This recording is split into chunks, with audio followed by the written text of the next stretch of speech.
My name is Darren Templeman, owner of Izy Aki in Sydney, the Rocks district. Born and raised in the UK. I mean, growing up in the UK in the 80s was a lot different to situation now.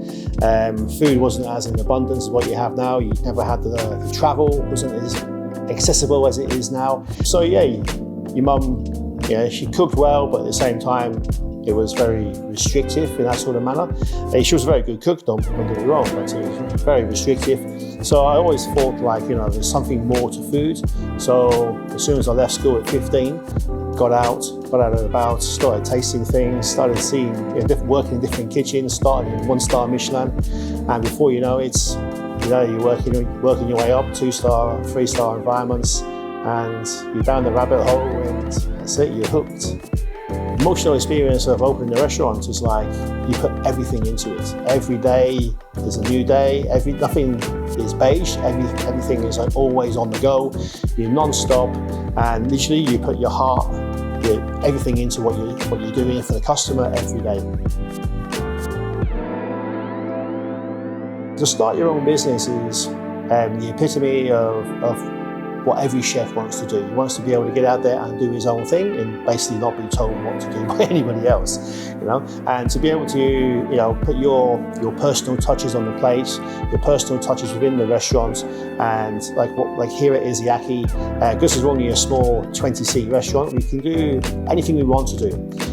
We don't have to be conformed to big businesses, and we can little silver sake cups are all very individually monitored, so you can choose your birth year. So it's little things like this that you don't get in big corporations. So everything is very personal within the restaurant. What I love about Izy Aki is the fact that when customers come here, it's an experience where it's very much a connection between us and the customer. It's not so much like a customer experience sitting down, you're a table number, you just order your food, your drinks, it comes, you pay the bill, you go. Here, it's a connection. We don't have a menu, so by not having a menu, the element of trust is even bigger from the customer to us. They trust us to deliver between 10 to 12 dishes a night of high caliber, and to be able to have the freshest ingredients every day. So that's the biggest thing that we love, is that there's no rules here. So the vision of having a Japanese style restaurant came from when I was working in Singapore with a chef called Narasawa, which was part of the Asia Top 50 Awards, going back 10 years now.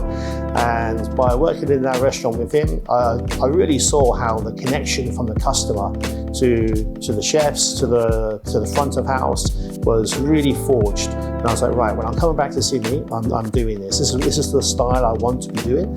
And as an English guy living in Australia for 20 plus years, my sommelier barman is French, and there's 2 Korean girls in the kitchen as well. Very tight, very good family, almost family team. There's no Japanese people working here, so it's almost like a little joke, really. Like you walk in the door, you're greeted by a Frenchman, you've got an English guy cooking, and 2 Korean girls as well. And it's just like, it's not so much we're trying to emulate a Japanese restaurant. We're just trying to do it in the style of like an Osaka Izakaya, basically.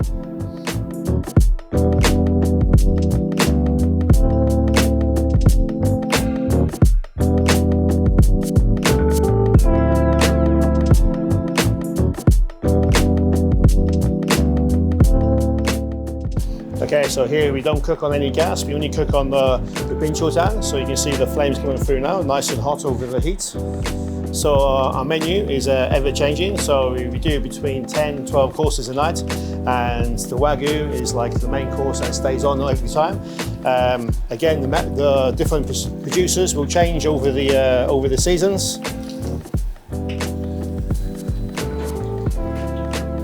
You can see the binchotan will create lovely heat over the meat, and that smoke will come through straight into the Wagyu.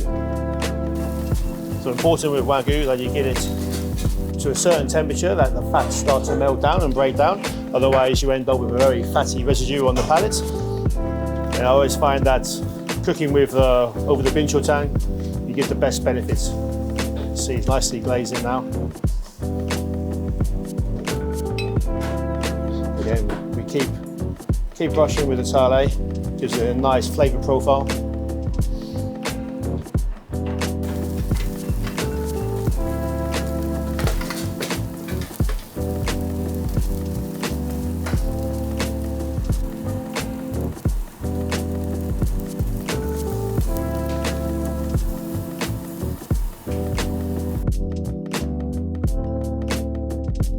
The steak then, just once it's off the grill, we just trim off the outside sinew, and then just cut it into nice, manageable slices.